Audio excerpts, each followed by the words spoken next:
Bhavatu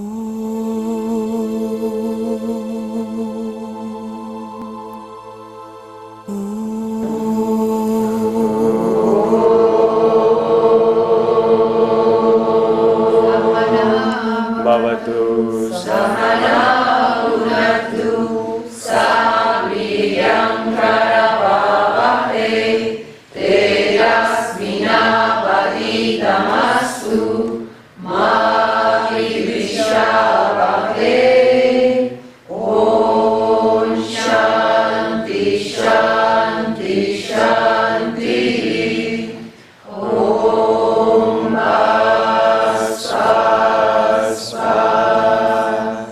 बोलो सद्गुरु शिवानंद महाराज की जय। श्री गुरु स्वामी विष्णुवानंद महाराज की जय। Jesús की जय। Muy buenos días para todos, todas. Hoy es jueves, descanso. Y vamos a hablar, tengo título. Pues mañana se celebran mañana es luna llena, mañana se celebra el cumpleaños de Hanuman Jayanti. También se celebra el Día de la Tierra, Día Mundial o Internacional de la Tierra. Y también me contaron desde Bahamas que celebran el Passover. Yo estuve el año pasado ya, es una super fiesta. Passover es la Pascua. Entonces el Passover es la fiesta que celebran los judíos. Es una super fiesta, es la fiesta más importante de ellos. Cantan, hay una cena especial, bueno, tienen todo un ritual. Ahí se celebra cuando Moisés llevó a todo su pueblo hacia la tierra prometida. ¿Les suena ese título? Tierra prometida. Entonces, bueno, es otra de las celebraciones, solo pues quería comentarlo de lo especial y hay muchas más. Es la luna de Huesar, la luna de Buda. La luna de Buda. Nace el Buda en una luna llena, se ilumina en una luna llena y en una luna llena se va. Ajá, entonces para que sepamos la importancia del día de mañana, ahorita vamos a ver todas las recomendaciones que tenemos para mañana. Vamos entonces a iniciar, pues yo quiero hablar hoy, pues reuniendo como todo eso, pensé pues en servicio y amor para la libertad. Entonces, servicio y amor para la libertad. ¿Qué es libertad? Cuando muchas veces pensé ayer mi mamá cuando dice quiere ser libre, ¿qué es lo que querrá? ¿Qué quieren ustedes o quieren ser libres? Claro, sí. ¿Y a qué se refieren? ¿O cuando piensan, no necesito ser libre? ¿De qué? De De miedo, de apegos. Ok, entonces, pues cuando buscamos la libertad muchas veces nos quedamos como que pues quiero ser libre de una situación puntual o quiero ser libre de ese trabajo que me cansa tanto, ¿cierto? Para un yogi es muy claro qué significa la libertad. La libertad es moksha, la libertad es experimentar lo que realmente nosotros somos. ¿Qué es lo contrario a la libertad? Esclavitud, ser esclavos. ¿A qué creen que somos esclavos? Si no somos libres es porque somos esclavos. A la mente, al trabajo, al tiempo. Tenemos muchísimas ataduras. Al ego. Finalmente somos esclavos finalmente al ego. Entonces, ¿cuál es esa causa de esa esclavitud? La causa como más profunda, la causa de fondo, se llama avidya. Y avidya es ignorancia, es no ver correctamente, ¿cierto? Pero hay cinco kleshas, que son 5 raíces de ese sufrimiento. La más importante, pues la raíz madre es esa, avidya. Pero cuando hablamos de libertad, estamos hablando de esas dos cosas, libertad y esclavitud. Cuando hablamos de libertad en la vida práctica, en el día a día, ¿a qué nos referimos? ¿Tienen idea a qué nos referimos cuando queremos ser libres? Hacer Las cosas con amor. Y Swami Brahmananda decía, libertad tiene que ver con mantener el estado de felicidad por mucho tiempo y la buena voluntad hacia los demás. Y eso nos cuesta muchísimo. Estar felices en el contento, en Santosha por tiempo sin que suba y baje, tristeza, depresión, angustia, rabia, todas las emociones, nos cuesta, y también nos cuesta muchísimo tener buena voluntad hacia todos los seres. Y dice Swami Brahmananda, de esto se trata la felicidad, tener ese estado permanente de felicidad y buena voluntad hacia los otros.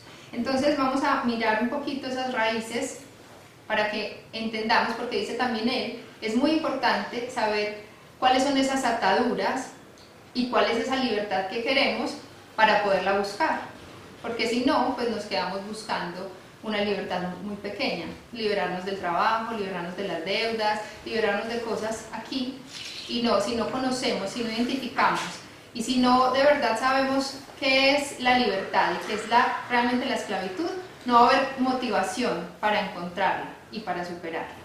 Entonces, hay 5 raíces de ese sufrimiento. La más profunda entonces es avidia, es ignorancia, es no ver correctamente, no ver que todos somos uno, no ver la unidad y la conexión entre todos. Pero esa ignorancia viene del egoísmo, del ego. Entonces el egoísmo, el egoísmo es yo y mío, el egoísmo es, para nosotros es yo y lo que no soy yo. Así estamos en la dualidad de Maya. Esta soy yo y el resto es lo que no soy yo. El resto es el resto, la naturaleza, las otras personas. Entonces es esa división de dualidad. Y como existe esa división de dualidad, de esta soy yo y los otros no soy yo, entonces viene el miedo. Porque siempre voy a ser vulnerable, porque ahí no conozco, no sé quién es el otro. Entonces siempre voy a tener miedo. Y de ahí, de ese miedo, va a aparecer además la raíz del apego. Me apego a lo que sí conozco, me apego a lo que me gusta, ¿cierto? Entonces, el apego y el ego, el apego y el ego siempre nos apegamos a la polaridad que nos gusta, y cuando cambia sufrimos. Entonces, por ese apego, existe apego, y por el ego nos apegamos a lo que nos gusta, ¿cierto? Porque al ego no le gusta que lo muevan, porque el ego, dice también Swami, el ego no existe. El ego, él dice, es un proyecto fallido, pobre ego, porque realmente no existe. Entonces lo que existe es nuestra verdadera realidad. Entonces él quiere todo el tiempo hacernos creer que existe, y por eso se apega, y se apega a lo que le gusta. Entonces, íbamos en el primero, que era ignorancia, el segundo es egoísmo, y luego entonces de ese egoísmo hay 2. Desde ese egoísmo y esa ignorancia de no ver correctamente, pasa una situación y hay 2 cosas: o me apego por placer, o rechazo por aversión, por dolor. Entonces todo el tiempo el ego está jugando eso con nosotros. Me apego a lo que me gusta, rechazo lo que no me gusta. Entonces, hay es placer y dolor. Esa es la dualidad de Maya, y ese es en el juego en el que estamos todo el tiempo. Entonces, cuando nos gusta, nos apegamos. Entonces, ignorancia, egoísmo, apego y aversión. Apego hablamos de placer, y aversión hablamos de dolor.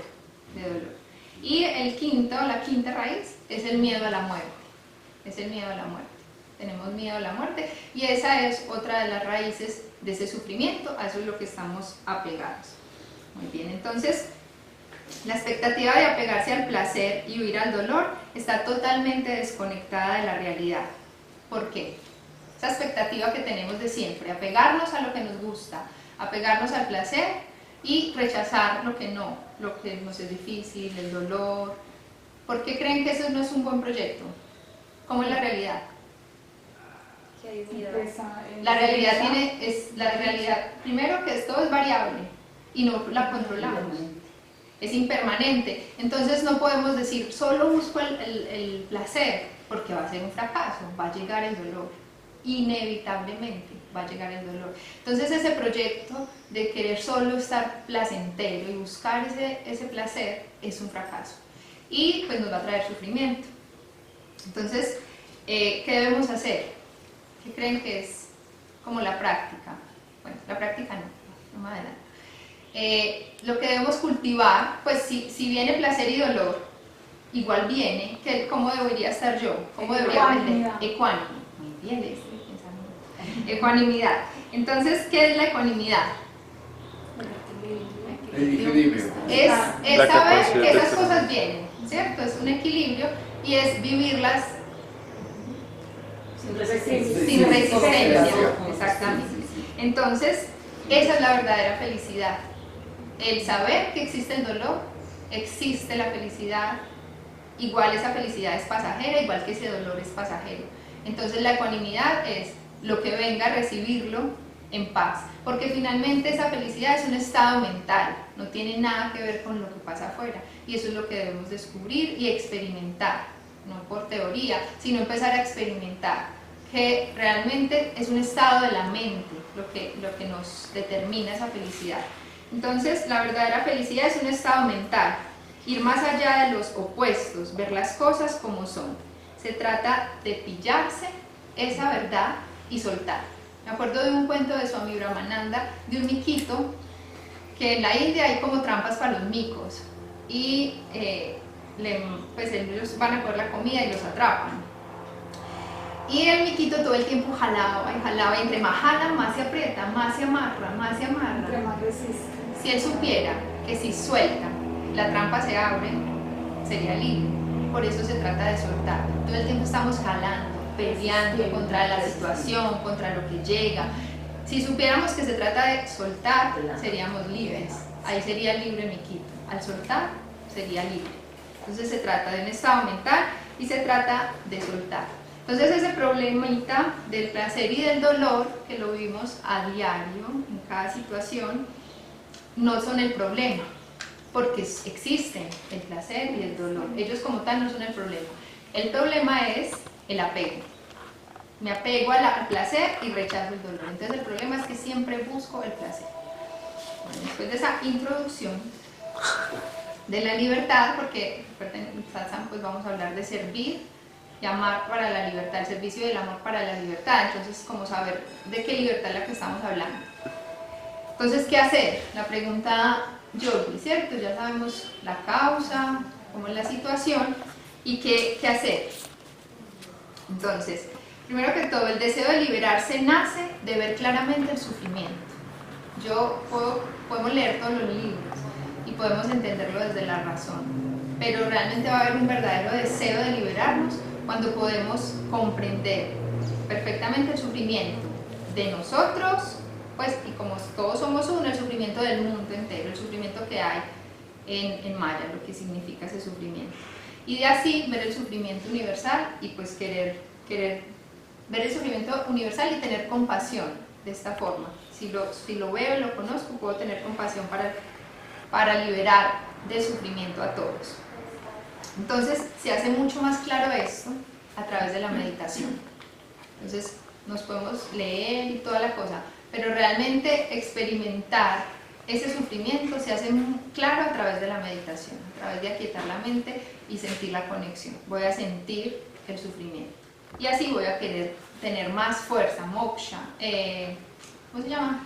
El deseo de liberarse. Moksha. Moksha es para donde queremos ir. Y Muksha es ese deseo ardiente de liberarnos. Muy bien, entonces, teniendo este contexto, Hanuman es el ejemplo perfecto del servicio y el amor. Es el ejemplo perfecto de la liberación a través de estos dos caminos. Hanuman es el dios mono. Hanuman, pues cuando lo he estudiado poco, la verdad, lo quiero mucho, me encanta el Hanuman Chalisa, pero poquito pues sabía de él. Entonces Hanuman es el dios mono, así pues cuando hablamos de Shiva, de los otros, pues de Vishnu, siempre están con una consorte.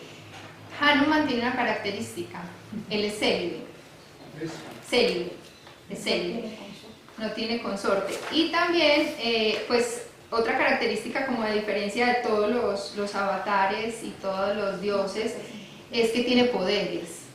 Es sorprendente porque pues tiene poderes sobrenaturales, o sea, vuela, se puede volver chiquito. Entonces, pues como en lo que conocemos del hinduismo, no, ninguno pues como que tenía esos poderes. Hanuman tiene tiene sus poderes. Voy a leer un poquitico a describirlo y lo escuchamos pues como pensando además sus cualidades, sus virtudes, que es lo que nos invita también a desarrollar.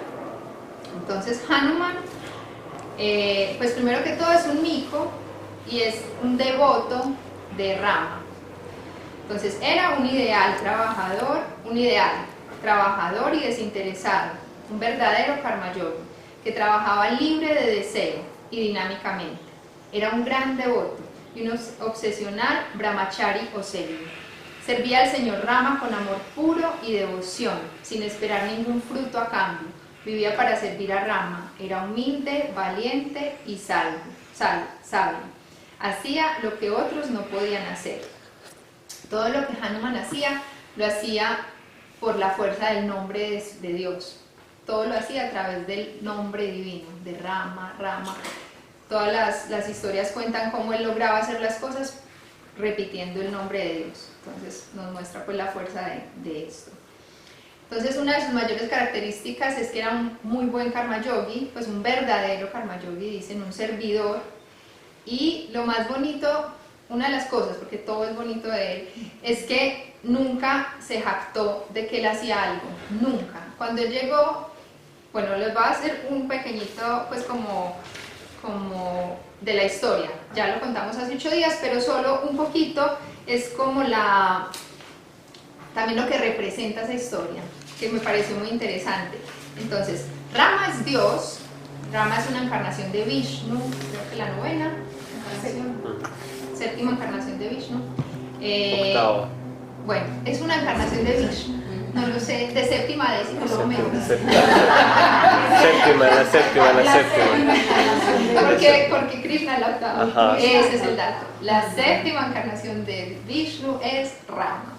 Rama encarnó a la tierra para enseñarnos, para mostrarnos cómo era tener una vida divina, cómo era ser humano divino. Entonces era el perfecto esposo, el perfecto hermano, el perfecto amigo, era perfecto, desarrolló todas las virtudes para enseñarnos y mostrarnos que podemos vivir aquí una vida divina.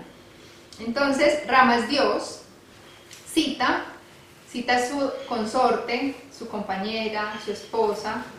Entonces Brahma es Dios y Sita representa el alma individual, Sita representa el Atman, Sita representa lo que nosotros somos aquí, el Jivamukta. Jivamukta. Es el alma individual, o sea el Atman. Sita es el Atman. Ravana fue el demonio que capturó a Sita. Entonces ellos, bueno, es toda una historia. El caso que la parte crítica es que Ravana rapta a Sita, se la lleva a Lanka, a una isla, y ya ahí ocurre toda la historia, pues, donde Hanuman, que es su devoto fiel de Rama, rescata a Sita. Entonces, Hanuman es la encarnación del Karma Yogi y el Bhakti Yogi, es la encarnación de esa práctica, que va a liberar a Sita, que es el Atman, de Ravana, que es el ego. Entonces miren que es muy bonito, es como a través, es lo que nos enseñan y nos muestran, es como a través del Karma Yoga, que es el servicio desinteresado, y el Bhakti Yoga, que es la devoción, la entrega al maestro, el amor incondicional, se libera el Atman del ego. Esa es la historia. Y entonces vamos a hablar un poquito entonces de esto. Bueno, entonces Hanuman era el servidor de Rama y lo único que quería era cumplir todo lo que él necesitara, siempre estaba a sus pies. Y nunca decía que era él el que lo hacía. Siempre, cuando llegó donde Ravana, por ejemplo, le dijo: he venido aquí para servir a Rama, vengo en nombre de Rama. Por mandato del señor Rama estoy aquí y estoy libre de miedo por la gracia de Rama. No tengo miedo a la muerte, dice Hanuman. Entonces se nota ahí la humildad de él ante pues, su maestro y ante sus acciones, ¿cierto? Entonces nunca dijo que era nombre de él, y dice además que puede hacer cualquier cosa. Hanuman está seguro, convencido que puede hacer cualquier cosa en nombre de su maestro, en nombre de Dios. Nos enseña pues eso, puedo hacer todo en nombre de Dios. Entonces Rama, es tan fuerte este amor y esta devoción de Hanuman hacia Rama que hasta Rama le dice a él que está en deuda. Le dice, estoy en deuda contigo, ¿cómo puedo pagar tanta entrega y tanto servicio? Y además porque no quisiste nada a cambio. Rama le dice, todos los dioses, pues los reyes quieren o que el castillo, o que el reino, piden algo y tú no quieres nada, nada, ¿cómo puedo pagar? Entonces Rama le dice, yo siempre estaré en deuda contigo, te doy la bendición de que vivirás por siempre, todos te honrarán y adorarán como a mí mismo. Rama alabó a Hanuman, y cuando Hanuman volvió a Rama, luego de encontrar a Sita, Hanuman no se sintió eufórico en absoluto. Él cayó a los pies del loto del señor Rama. O sea, el mismo Dios lo alaba, le dice que no tiene con qué pagarle, le dice que va a estar por delante de él en sus templos. Cada vez que lo vayan a invocar a él, que invoquen primero a Hanuman. Y Hanuman no se perturba de su paz, de su entrega, de su devoción y su amor, por eso. Vuelve y cae rendido a los pies de su maestro, de Dios. Entonces, por el poder y la gloria de tu nombre, mi Señor, dice Hanuman. Bueno, esto es muy bonito, porque Rama le dice, agradecido así, le dice, pero no entiendo además cómo hiciste, cómo pudiste cruzar el mar para ir a esa isla, eso era imposible, o sea, el mismo Rama no podía, no fue a rescatarla. Y él le dice, por tu gracia, mi Señor. Le dice Rama, pero ¿por qué? No entiendo. Y él le dice que solo por pensar en él y repetir su nombre fue capaz de hacer eso, y que puede hacer todo a través de esa repetición del nombre. Entonces, aquí, pues cuando hablamos de no esperar los frutos, que es el Karma Yoga, entonces muchas veces, o es todo un camino, pues, y podemos pensar como que no esperar los frutos, en algo más grueso es no esperar riqueza, ¿cierto? No espero que me paguen, entonces ya estoy rechazando los frutos, estoy bien, ¿cierto? Estoy rechazando la riqueza. Pero luego dice Rama, algunos no quieren riqueza, pero siguen apegados y esperando el fruto de la fama y del nombre. Entonces, listo, yo rechazo las riquezas, pero en el fondo realmente el fruto que estoy esperando es que me reconozcan, tener fama, ser conocido, ¿cierto? Puede ser que entonces ni riqueza ni fama, pero hay otro fruto más adentro que puedo seguir esperando, y sería la aprobación y el agradecimiento. No me paguen, no me reconozcan, pero al menos díganme gracias, pues. Ahí estoy esperando el agradecimiento. Y estoy esperando la aprobación, que a todos les guste, que queden contentos. Finalmente, Hanuman no esperaba ninguna de estas. Y hay otro más sutil, que es aprobación y que es agradecimiento, y es proclamar las acciones. Otros aún no quieren nada, pero proclaman sus acciones. Yo lo hice, fui yo, soy yo el que lo hizo, tal cosa, ¿cierto? Entonces, miren que son niveles también, de alguna forma, pues más sutiles, más densos, de esperar los frutos. Y es ese proceso de Karma Yoga y de limpieza que nos va a ayudar a ser como Hanuman, porque dice Rama, Hanuman estaba por encima de todo esto. Es por esto que se reconoció como un Karma Yogi ideal. Estaba por encima hasta de las gracias, hasta de decir que él era quien lo hacía. Entonces es pues como de sus enseñanzas. Voy a hablar un poquito de Hanuman, hay unas historias muy lindas que reflejan, pues que nos muestran su entrega, su devoción. Entonces la primera historia de lealtad y de empeño, pues de Karma Yogi, es que cuando estaban en esa guerra, en ese momento de ir a liberar a Sita, estaba Lakshmana, que es el hermano de Rama, que todo el tiempo estaba con él, y Lakshmana estaba herido. Y Rama le pide a Hanuman que vaya al monte Kailash por una hojita medicinal, por una planta. Entonces Hanuman se va pues volando a buscarla y no la encuentra, no sabe bien cuál es, y como sabía que ese era el servicio que iba a prestar a Dios, ¿qué hace? Coge toda la montaña Kailash y la lleva a donde está Lakshmana, entregándole ahí pues la planta que necesitaba. Entonces, no podía reconocer la hierba, dice, y pues ahí muestra cómo el discípulo es perfecto, busca y encuentra siempre la manera de realizar aquello que le fue encomendado por su gurú y sabe que no hay posibilidad ninguna de fallar. Es una enseñanza muy bonita para el Karma Yoga, yo me la digo todos los días. Por favor, porque uno pone muchos peros, siempre, muchos, yo pongo muchos, muy ocupada, no, es que es demasiado, y varío las cosas, que no sea tanto sino menos, y finalmente él nos enseña la entrega total y absoluta. Si le piden 1, él trae 5, si le piden haga tal cosa, su devoción y su entrega, su servicio es tan grande que siempre da más, no se limita, sino que siempre da más en servicio y entrega a su gurú. Bueno, otra historia es la de las perlas.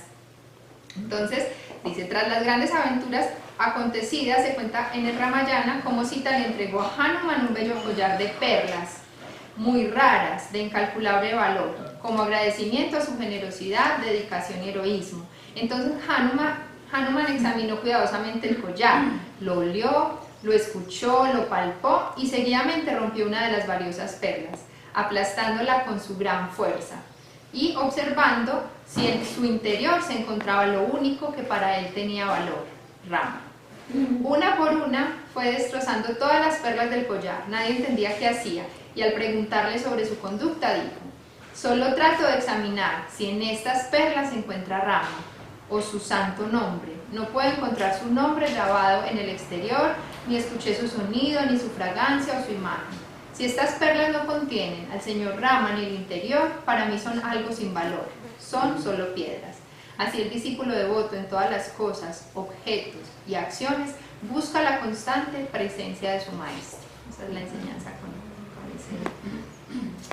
con ese cuento. Bueno, entonces ahí pues nos ilustra un poquito, les ilustra un poquito pues quién es Hanuman. Entonces Hanuman nos enseña cómo liberarnos de todas estas ataduras del ego a través de 2 caminos. Nosotros aquí en Atman Yoga, pues Swami Shivananda nos enseña 4 caminos: el Karma Yoga, el Bhakti, el servicio desinteresado, el Bhakti Yoga, el yoga del amor, la devoción. El tercero es el Raya Yoga, el camino del control de la mente, y el cuarto es el Jnana Yoga. Estos 2 primeros caminos pues son como la base, son muy importantes. Dice Swami Shivananda, el yoga que practicamos aquí es yoga de síntesis, no es dedicarse solo a uno. Swami Shivananda dice que tan peligroso también es dedicarse solo a uno, porque cuando nos dedicamos solo a uno, por ejemplo, un Jnana Yogi, que es solo, pues en las escrituras, un Jnana Yogi sin Bhakti es algo seco, es sin amor, sin vida. Entonces cada uno de los caminos ayuda y compensa y le da pues como saborcito al otro. Estos 2 caminos que nos enseña Hanuman del Karma Yoga y el Bhakti Yoga, entonces es la muestra pues viviente del servicio desinteresado y la devoción al maestro, y nos invita a esa práctica en la vida diaria. Entonces mañana, bueno, yo quería hacer el satsang sobre la tierra, porque mañana es el día de la tierra, pero por varias cosas no se pudo. Me lo quedo bebiendo a mí misma porque me encanta, pero entonces sí quería relacionar algo, porque igual mañana es un día de muchas celebraciones y tiene que ver todo también con la tierra, porque ¿quién es la tierra? La mejor Karma Yoga. La tierra es la mejor karma yogi que podemos conocer, ¿cierto? Solo da, solo sirve, pues solo entrega, ¿cierto? Y también lo otro es que finalmente, pues para mí es toda una comprensión que estoy apenas elaborando, y es entender que Dios también es madre, pues porque siempre mi idea de Dios es así, pues Jesús y Dios como masculino. Finalmente también dicen no es ni femenino ni masculino, ¿cierto? Es parte de esa dualidad que tenemos y dividimos, pero cada una de esas 2 tiene unas características. Y cuando hablamos de la madre, hablamos de unas características específicas. Brahman es el Dios supremo, es el creador, es todo, Brahman es todo, pero sin Shakti, sin su pues, poder femenino no puede existir, igual que Shakti no puede existir sin Brahman. Son lo mismo y son interdependientes. Entonces la expresión de Brahman, que es todo, que es Dios, es la creación, es la creación. Entonces cuando por ejemplo Hanuman está adorando a Dios, está adorando a Rama, que es un aspecto específico de Dios, pues existen muchas formas y muchas posibilidades de adorar a Dios. Entonces una de esas formas es la adoración y el amor a la Madre Tierra. Entonces quiero compartir aquí 2 minutos lo que dice Swami Shivananda de la tierra, de la Madre Tierra, porque la Madre Tierra pues es la Devi, es la madre de todos. Entonces dice Swami Shivananda: Devi, Maheshwari, Shakti es el poder del Ser Supremo. Devi es la creadora del universo, es la madre universal. Bueno, tiene muchos nombres y dice: Devi o Shakti es la madre de la naturaleza misma.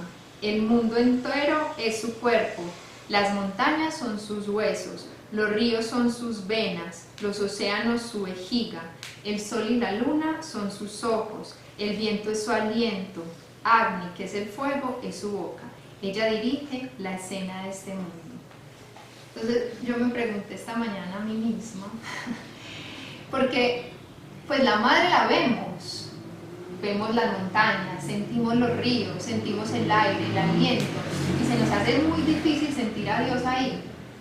Y muchas veces la práctica espiritual nos invita mucho, y nos invita pues todo el tiempo igual a descubrirlo adentro, ¿cierto? Y a pensar en el Dios Supremo.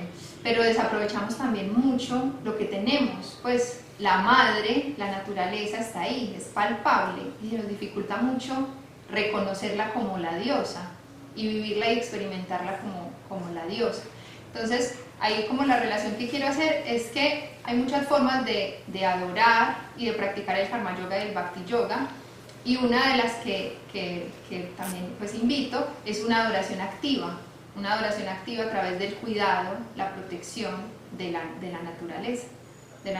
Y esto lo que vemos en la ecología védica, pero es hacernos más conscientes también de esa parte, del cuidado y del amor pues de la madre que todo el tiempo nos da, que es nuestro ejemplo más grande también de servicio y de entrega, y cómo también observarla y aprender a imitarla, así con los árboles, los ríos, cualquier cosa que hagamos de la naturaleza, lo único que vamos a ver es servicio y amor, y cómo ese servicio y ese amor nos van a llevar entonces a conectarnos con la unidad y a liberarnos. ¿Qué nos dice Hanuman? Aquí Shivananda, nos dice qué hacer mañana en el cumpleaños de Hanuman. En este día sagrado adora a Sri Hanuman, ayuna en ese día, lee el Hanuman Chalisa, pasa todo el día haciendo japa de Ram Nam. Sri Hanuman estará altamente complacido y te bendecirá con éxito en tus emprendimientos. Gloria a Hanuman, gloria a su Señor, Sri Rama. Entonces mañana tener muy presente a Hanuman, podemos hacer un japa, un mala de Hanuman o de Rama.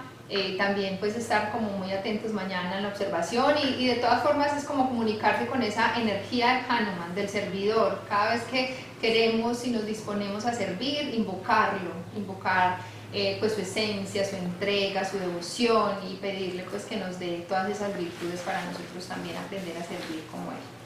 Hari Om Tat Sat. Vamos a hacer las oraciones finales.